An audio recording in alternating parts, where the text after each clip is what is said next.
retour sur la chaîne Basket Session Reverse pour un nouvel épisode du CQFR avec Shai.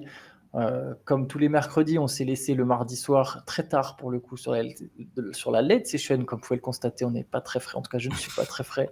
Je mâche un peu mes mots. Shai, hier soir, on se demandait de quoi on allait parler ce matin.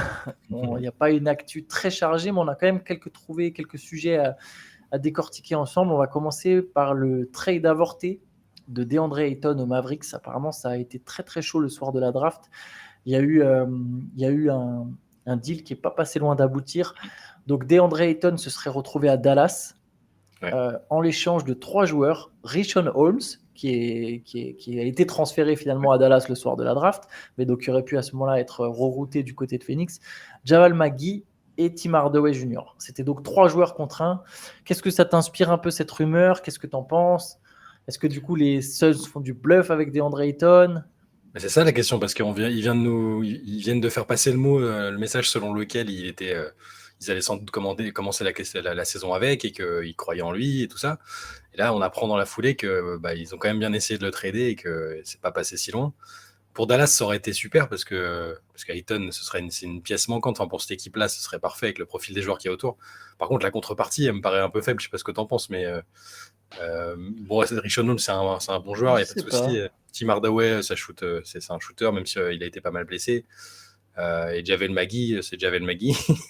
Je sais pas, je trouvais que c'était un peu. Parce qu'Ayton me semble quand même avoir encore de la valeur. Il est assez jeune, c'est un numéro 1 de draft. C'est juste une question de motivation, plus ou moins. Quand il est bien dedans, c'est quand même un très bon joueur. Non, mais t'as raison, c'est faible dans le sens où en fait tu vas lâcher un mec qui a un vrai futur contre 3 gars dont tu sais que dans 2 ans ils sont plus dans ton effectif, voire peut-être même à la fin de l'année. Donc c'est presque. Après, là où je comprends l'intérêt potentiel des Suns, c'est de te dire que tu as un mec contre 3, quoi. Oui, ils ont besoin de monde, ils ont besoin de corps disponibles Ouais. et de talent. Et de qualité. mecs qui, pour le coup, peuvent contribuer. Genre Richaun Holmes, c'est moins fort qu'Ayton, c'est vrai, mais il va remplir un rôle similaire s'il était arrivé, c'est-à-dire protéger le cercle, jouer des pick and roll, poser des écrans, finir des holy hoops et dunker près du cercle. Ça aurait été le rôle de Richaun Holmes, vraiment le plus réduit possible. Ayton peut faire plus, hein, évidemment, mais Holmes aurait été le prototype du pivot à la Ayton en faisant évidemment les tâches minimales. Jamal McGee, c'est un mec qui est apprécié, qui a de l'expérience, qui a été champion NBA. Alors, il a été très mauvais à Dallas, mais pour le coup, il avait été très bon avec Phoenix. Donc, à voir, est-ce qu'il aurait pu retrouver un semblant d'apport. Et Tim Hardaway Jr., mine de rien, c'est toujours un mec, c'est toujours des gars essentiels, en fait, quand tu veux. Les profils 3D, voilà, donc fort défenseur, capable de mettre des 3 points. C'est des mecs qui sont toujours essentiels dans une équipe qui joue le titre. C'est toujours intéressant d'avoir un mec comme ça quand tu peux l'aligner avec Booker, avec Bill, etc. Non, mais c'est vrai que les trois en soi, ils répondent à des besoins, ils auraient pu être utiles parce que là, on cherche toujours quelle équipe, autour de quelle équipe ils vont jouer avec les trois, avec KD, Booker et Bill. On cherche des joueurs de valeur. Faut pas. La blague de base quand le Big Three s'est formé, c'était que ils allaient foutre une équipe de G-League autour tellement ce serait compliqué de monter quelque chose. Donc là, oui, c'est sûr qu'avec ces trois-là, ça aurait été très correct. Mais la valeur intrinsèque d'Ayton me paraît quand même supérieure. Tu peux récupérer peut-être mieux. Ouais. Ah, c'est ça. Après combien? Peut-être pas 3 joueurs, je sais pas, mais tu peux peut-être récupérer mieux qualitativement. Mais c'est intéressant de voir si les Suns ne sont pas justement en bluff, comme tu le disais. Est-ce qu'ils se disent pas oui, on veut le garder. T'inquiète pas, au grand toi, tu vas avoir des opportunités cette année. Et puis à la première occasion, je pense vraiment que si ça se passe pas aussi bien qu'ils l'espèrent, avant la deadline, ils vont faire quelque chose. Parce que ça ne voudra pas dire que c'est de la faute d'Ayton, hein, si l'équipe elle est bancale. Mais si on revoit un peu les séquences qu'on avait vues en playoff parfois, où il manquait d'engagement, tu sentais qu'il râlait, tu sentais qu'avec les autres, avec les coéquipiers, c'était pas idyllique. Ce sera le gars qui va sauter, et puis il a encore de la valeur. Le premier à sauter, même. Mais est-ce que si là demain ils ont une offre un peu supérieure avec des profils qui leur je pense qu'ils l'apprennent. Je pense qu'ils l'apprennent, ouais. En fait, ce que je disais bluff, alors il y a le discours vis-à-vis de lui, mais surtout, on ne sait pas pour le coup ce qu'ils lui ont dit. Je pense surtout le discours vis-à-vis des autres équipes, c'est-à-dire que dans la presse, on entend maintenant que les Suns ne veulent pas du tout transférer Ayton, et ça aurait un sens d'ailleurs. Garder Ayton, ça a un sens aussi, hein. Mais on peut se demander si c'est pas une manière d'envoyer un message, genre vous voulez Ayton, allez le chercher. C'est pas nous qui sommes en train de vendre Ayton Ouais. pour approfondir notre rotation. C'est si vous voulez, nous on a Ayton, on est content, et si vous le voulez, venez mettre des atouts. Parce qu'apparemment le deal pour Dallas, il est passé très proche de se faire. On ne sait pas sur quoi ça a capoté. Peut-être qu'ils ont eu, tu vois, au final, ils ont fait marche arrière, mais ça veut dire une offre, comme tu l'as dit, un peu plus qualitative, même un poil plus qualitative. Il y a des chances qu'au final, elle soit acceptée ou qu'elle aurait été acceptée. Ouais. Donc bon, Et peut-être qu'ils Vogel avait dit, enfin, dès sa première conf de presse d'introduction, il avait dit qu'il avait hâte de travailler avec Ayton, qu'il pensait que ça pouvait être un pivot super important, moderne et tout. Tu sais, t'as le discours du coach d'un côté et ce qui se trame dans le front office en parallèle. C'est des situations. T'as envie de croire dans la bonne foi des uns et des autres, mais ça peut quand même vite changer. C'est ça le truc. Et Mike Dunleavy, dans sa première conférence de presse, il a dit on compte sur Jordan Poole pendant 4 ans de plus. Et 24 heures après, il l'envoyait pas n'importe où, à Washington. Donc tu vois, bon, on sait ce que ça vaut.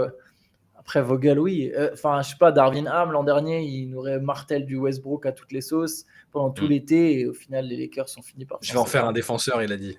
Ouais, voilà. Il va défendre avec moi. Après, bon, de toute façon, on comprend le discours de Vogel, c'est normal. Tu sais pas encore si la franchise va garder le joueur. Tu sais que le mec, il a besoin d'être brossé dans le sens du poil. Tu sais qu'il a vécu une année difficile. Et encore plus maintenant, tu vois, parce que j'ai décrit le rôle un peu ingrat de Richaun Holmes qui, en gros, va courir, défendre. Enfin, s'il avait été au Suns, il aurait couru, défendu, pris des rebonds et posé des écrans et juste mis quelques dunks. Et franchement, je pense qu'il aurait vraiment rien fait d'autre. Genre, sur la saison, il aurait posé moins de dribbles que James Harden en un match, tu vois. Et Ayton, il peut faire plus, mais c'est pas sûr qu'on lui demande souvent plus, en fait. Souvent, il risque de se retrouver avec un rôle un peu ingrat de mec qui court, qui défend, qui prend des rebonds et qui met des dunks. Je sais pas s'il est prêt à ça, parce que Moi non plus. il y a ce côté, mine de rien, les mecs, ils ont un ego. Je suis numéro 1 de draft. J'ai été très bon. Il y a un moment, j'ai été très bon. Enfin, on est allé en finale. Et même en finale, je pense peut-être que j'aurais dû avoir plus d'opportunités. Enfin, c'était le message un peu qui était, tu vois. Et je sais pas si son ego, là, il se retrouve quatrième dans la hiérarchie, on peut dire ça. Hein. Et puis quatrième dans la hiérarchie, ça n'existe pas en fait. Non, si tu es quatrième dans la hiérarchie, c'est une fois tous les 7 matchs, 10 matchs que tu as une occasion de te montrer. Il n'y a pas de quatrième en NBA, il n'y a pas de quatrième option en NBA. Tu vois, Après, il y a des joueurs qui sont OK pour tout de suite faire passer l'intérêt général, le fameux intérêt général, etc. Mais il est jeune encore, donc je ne sais pas s'il en est à ce stade de sa carrière où il se dit « Ouais, je suis prêt à me sacrifier ». Enfin, bon, chaque joueur a sa réflexion et sa personnalité propre, on peut jamais vraiment savoir. C'est toujours... Exactement. Mais bon, en tout cas, voilà. En tout cas, c'est un joueur qui est du coup peut-être parfois sous-estimé ou qui est un peu méconnu, et ça me permet de faire ma transition sur un autre joueur méconnu, Tobias Harris. On a, enfin pas méconnu, mais un peu moqué à Philadelphie, en de tout cas. manière injuste, ouais, à Philadelphie. Parle-nous un peu. Il a une quote, je la connais pas par cœur. Du coup, il a une déclat sur ça, Tobias Harris. Sa réponse aux fans, je la trouve assez drôle. Je pense qu'il a été, il a dû aller sur les réseaux où il entend. De toute façon, à Philadelphie, les Sixers, ils ont une fanbase dans tous les sports d'ailleurs. À Philadelphie, tu as une fanbase très vocale qui s'est emparée des réseaux sociaux, qui est très très vocale et très intense. On a pu le voir même avec Embiid et tout. Enfin, ils n'hésitent pas à siffler leur mec, à être très très direct dans la critique. Je pense que même dans la rue, ils t'interpellent et ils te disent on voudrait que tu sois tradé, tu vois. T'es nul. Alors c'est pas ça. Je pense que les fans des Sixers savent très bien que Tobias Harris n'est pas nul. Le problème, s'il doit y en avoir un, c'est l'argent que lui ont donné les dirigeants à l'époque. La dernière année de contrat à 39 millions de dollars, c'est sûr que quand tu n'es pas la première ou deuxième option de l'équipe, ça fait toujours bizarre. Mais la fameuse déclaration, alors je ne sais pas ce qui a motivé la déclaration en particulier, ou si c'est juste s'il a lu des trucs et qu'il en a eu marre, et c'était dans le feeling ou erreur du coup. Il dit les fans casual, les fans de base des Sixers, m'échangeraient contre un cookie au crumble, mais au final, ils doivent réaliser qu'ils ne récupéreront jamais un ailier de 2,05 m capable de shooter presque à 40% à 3 points. C'est vrai, il était à 38,9% cette année. De défendre sur le meilleur joueur adverse, c'est vrai. Bon, ça c'est. Disons que c'est parce qu'ils n'ont pas d'autre choix, quoi. Voilà, c'est un peu ça. De tirer, de jouer en post-up, de driver et de jouer plus de 70 matchs par an. Je pense qu'on a le Ouais. talent qu'il faut pour remporter le titre, avec les bons éléments et la bonne culture, avec un nouveau coach, et j'ai hâte de voir ce qu'on va pouvoir faire. En gros, il veut montrer qu'il a sa place ici et qu'il n'y a pas de. Enfin, c'est pas lui qui doit être tradé. J'ai l'impression que là, c'est une petite pique aussi à Doc Rivers quand même. Genre, bon, là, c'est bon, on a un nouveau coach, vous allez voir. On a ce qu'il faut, on a déjà la bonne culture, les bons éléments. Il y a quand même une petite pique, tu vois. Après, cette déclat, elle fait suite quand même à la rumeur où les Sixers auraient demandé, enfin, pas auraient demandé, auraient fixé le prix. Genre, c'est Evan Mobley, Jarrett Allen Oh, et des tours de draft contre Tobias Harris. Donc, quelque part, c'est aussi un peu de la faute de son employeur, tout simplement, à Tobias Harris. C'est ouais. parce qu'il y a plein de fans des Sixers qui ont surréagi, bah, du coup, à l'extrême inverse, à cette rumeur en disant non, non, mais c'est n'importe quoi, on n'a pas besoin de tout ça. Envoyez-nous un second tour de draft et c'est bon, on vous donne Tobias Harris, tu vois. Mais ça, c'est de la faute de Daryl Morey aussi qui est en train de troller extrême avec, dans la presse via Keith Pompey, qui est donc l'insider des Ouais. Sixers, mais qui est abreuvé par Daryl Morey, qui a le troll très facile. Et là, du coup, bah ouais, quand même. Enfin, d'accord, il vaut pas un second tour de draft, mais il vaut pas non plus Evan Mobley, Jarrett Allen et Non, mais c'est d'autres. drôle le décalage entre. On a une période où là, tu as des joueurs quand même très solides et qui sont encore sous contrat et qui partent pour des contreparties presque dérisoires. Et tu as Daryl Morey qui te demande un des meilleurs Ouais, jeunes joueurs de la ligue, un intérieur All-Star. On sait que c'est du qui troll, mais juste m'agace. le simple concept de faire ça, c'est. Les Sixers, ils vont finir par avoir une cible dans le dos dans les trades, en fait. Ah ouais, À force certainement. Mais d'être agaçants comme ça, il y a des mecs qui ils en ont ils déjà. vont plus Ils en rien ont vouloir déjà. leur donner, en fait. Sportivement, ils ont déjà. Enfin, c'est déjà une franchise qui a une cible dans le dos avec les joueurs et les personnalités qu'il y a. C'était déjà le cas. Et Morey, il est détesté dans la ligue. Il est détesté par la Ouais, plupart des autres bah, GM parce qu'il est arrivé très jeune en mode le Maury Ball, enfin les stats avancées et tout. Moi, j'ai la méthode pour gagner. Un style de basket différent. Et puis, tu le vois quand dans les interviews qu'il est un peu sûr de lui. Il a le côté. Attention, c'est un mec très talentueux. Hein, c'est un mec qui a été un peu visionnaire par endroit, mais c'est sûr que les trois quarts des autres GM, ils peuvent pas le blairer. C'est sûr et certain. je pense que les Nets, déjà, ça leur avait arraché de devoir leur donner James Harden. Mais Non, bref. c'est sûr. Mais après, par contre, Tobias Harris, cela dit, il a pas tort. Hein, c'est un joueur Hum, important. Bon, je pense que si Philly a une fenêtre pour le trader avant Ah, ils le font. l'expiration de son contrat, ils le Ouais. feront tous les jours. Mais bon, ça reste quand même, effectivement, c'est un mec qui a fait des bons playoffs, c'est un mec qui est Oui. solide. C'est pas lui le nœud du problème. Et puis surtout, ce que les gens oublient un peu avec les gros contrats comme ça, c'est que c'est trop facile de critiquer le joueur. Qui prend pas l'argent, en fait? On te présente de l'argent, tu prends, c'est logique. Si demain, Bruce Brown, il y a une équipe qui se dit ah bah non, Bruce Brown, il vaut 30 millions l'année et que bah tu pourras pas lui reprocher dans 2 ans quand il sera pas à la hauteur de ces 30 millions. C'est les Sixers qui ont déconné en offrant ce contrat à Tobias Harris. C'était à l'époque, je crois, 200 millions ou 170 millions. Je suis désolé, il y a une vraie fourchette entre les deux, mais c'était quelque chose comme ça sur 5 ans. Et c'est eux qui ont fait cette erreur de lui proposer à lui plutôt que notamment à Jimmy Butler, en fait. Donc, tu peux pas le reprocher à Tobias Harris, quoi. Non, mais en plus, plutôt que de prendre le côté. C'est de sa faute, il faut qu'il dégage, il gagne trop d'argent, machin. Tu peux aussi te dire que en théorie, dans un effectif qui fonctionne bien, où tout est bien construit, dans une franchise qui va bien, si c'est ta troisième ou quatrième option, tu es censé être bien quand même. C'est un C'est très vrai. très bon joueur, Tobias Harris.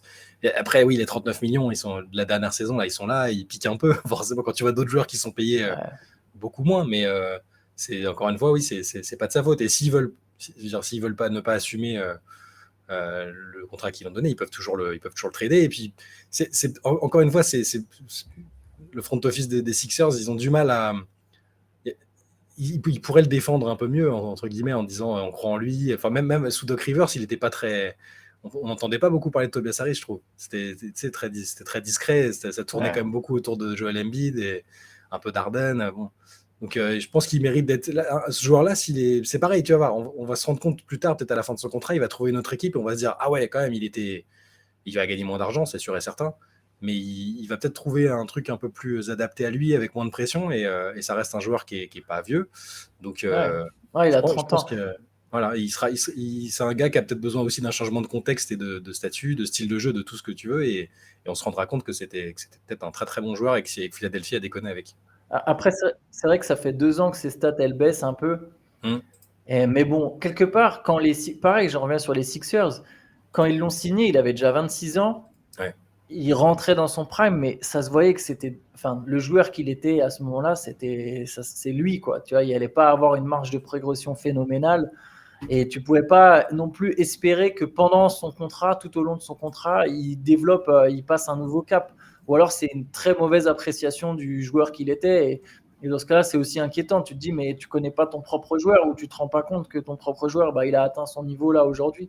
Enfin, je sais pas. Moi, pour moi, c'est vraiment un exemple de là où les franchises C'était l'ancien jaugent mal management, certaines choses. c'était l'ancien Ouais, management des Sixers, hein, c'est ça. Donc bon, pour le coup, c'est pas Morey, ouais, ouais, mais c'est pas il y mauvais. avait déjà il y avait déjà des dingueries à Philadelphie avant d'arriver Morey, évidemment. Mais bon, en tout cas, bon, tu as raison, hein, c'est clairement pas un mauvais joueur et je pense qu'il y a encore plusieurs années où il peut aider des très Mm. bonnes équipes, et que ce soit à Philly ou ailleurs d'ailleurs. Ouais. On va finir peut-être sur l'équipe de France parce Oui. qu'aujourd'hui, la liste est annoncée. Alors, évidemment, je ne connais pas l'heure. C'est dans l'après-midi et c'est sur France Télévisions, Shai. Waouh! Et il y a Benjamin Moubèche qui sera là-bas en direct Ah oui, sur exact. place pour nous rapporter un peu l'ambiance. France Télévisions qui obligatoirement devait se dire, ah, il y a Victor Wembanyama, Ouais, c'est ça, mais c'est on va sûr que c'est faire. ça. Et bah bim, il y est pas. Et on Mm. sait pas trop, d'ailleurs, on sait pas trop qui sera dans cette liste. On sait qu'il y a Rudy Mm. Gobert, liste pour la Coupe du Monde, du coup, en Ouais, Indonésie et aux Philippines. Et au et au Japon Japon aussi, aussi, ouais. accessoirement, mais l'équipe de France jouera en Indonésie, si je dis pas de bêtises, le premier tour. Euh, ouais, une liste, voilà. Rudy Gobert, on sait qu'il y est. Mm. A priori, Evan Fournier devrait y être. Ouais, il y a pas eu de contre-indication Ouais. là-dessus. C'était plus, on sait que Nando De Colo a fini la saison un peu blessé, mais on peut imaginer qu'avec le repos qu'il y a eu, il sera là. Il avait manqué la compète précédente, justement pour préparer. Il parlait de l'enchaînement Coupe du Monde JO, donc je pense que à 36 ans, il a envie de faire les deux. C'est peut-être sans doute ses deux dernières compètes. Nicolas Batum sera là, je pense, si on peut, pour parler des cadres. Ouais. Et après, c'est plus sur les joueurs, c'est de la construction autour. Par rapport au qualif, par rapport à la compétition précédente, avec des joueurs qui se sont révélés, les Terry Tarpey et tout ça. J'avoue que c'est un peu flou. On n'a peut-être pas assez suivi ce qui se disait autour pour avoir Ouais. une idée assez claire de. Moi, je sais que je me posais des questions sur le poste de meneur, notamment. Est-ce que, Il y aura Kylian Hayes. voilà, enfin, je pense Kylian, je suis pas sûr. Moi, je pensais plus à des joueurs qui se sont révélés pendant les qualifs, comme Sylvain Francisco, tu vois, des joueurs comme ça qui apportaient. Moi, c'est ce que moi, j'aimerais le voir parce que c'est un joueur que j'aime bien, qui apporte un truc un peu différent. Donc, ouais, c'est surtout les questions que je me posais parce que je pense que les cadres sont là et que le groupe va ressembler plus ou moins à ce qu'on a vu à la dernière compète avec les cadres renforcés. Mais ouais, bah, là, forcément, le forfait de Victor Wembanyama. Ça change la donne, même pour France Télé. C'était déjà étonnant que France Télé fasse une diffusion. Ouais, d'annonce de. Mais ça te montre l'effet Wembanyama, quoi. C'est dingue. Ouais, c'est ça. Est-ce qu'ils auraient écrit son nom correctement sur France Télé, sur les bandeaux? Parce que tu sais, c'est la spécialité Boris Je peux pas Viau. chambrer, j'ai mis tellement longtemps à prononcer son nom correct. Ouais, mais tu l'écris, ouais, mais tu l'écris bien. Je l'écris bien, par contre. T'avais pas Boris Viau, VIAUD, et Non, ça va. Ronny Turias aussi. Les légendes. Qui, qui va même présenter ça pour France? Enfin Mais bref. je suis curieux de voir, on va regarder l'heure. Mais c'est peut-être Benjamin Moubèche qui présente ça, il m'a pas prévenu. Mais, Lui, il n'est pas au courant non plus, mais ils m'ont dit, ah, tu connais le basket? Vas-y, viens, s'il te plaît. Avec mais sa petite dégaine, ils vont se dire, c'est bon, ça passe. ça va être surtout, je suis aussi curieux de voir, de voir ce que Vincent Collet va dire parce qu'ils vont lui poser des questions évidemment sur Ouais. Wembanyama, ils vont lui poser des questions sur Joel Embiid, dont on savait qu'il serait pas là. Collet avait déjà évoqué le truc, mais là, il a officialisé. Non, ça va être intéressant à suivre pour voir un peu quelle tête ça aura, parce que tu le disais hier, mais c'est une Coupe du Monde qui est ouverte finalement. Ouais. Et avec les Bleus maintenant, c'est une équipe référence. On fait des médailles d'argent au JO, c'est une équipe incontournable. Ouais, Tu dis une team USA sans superstar, les autres, on ne sait pas si les superstars de chaque équipe vont venir, et c'est même pas déjà une garantie que ça leur assure la victoire, hein, parce que Yanis, Doncic, Jokic ont déjà été dans des compètes et leur sélection a déçu. Donc il y a une vraie opportunité. Donc la liste, elle est importante. On peut pas juste. Faut quasiment que les meilleurs soient là et que ce soit. Il y a une ouverture. S'il y a une grosse équipe de France, il y a une ouverture. Ouais. Ah bah ouais. Il y a quelque chose à jouer.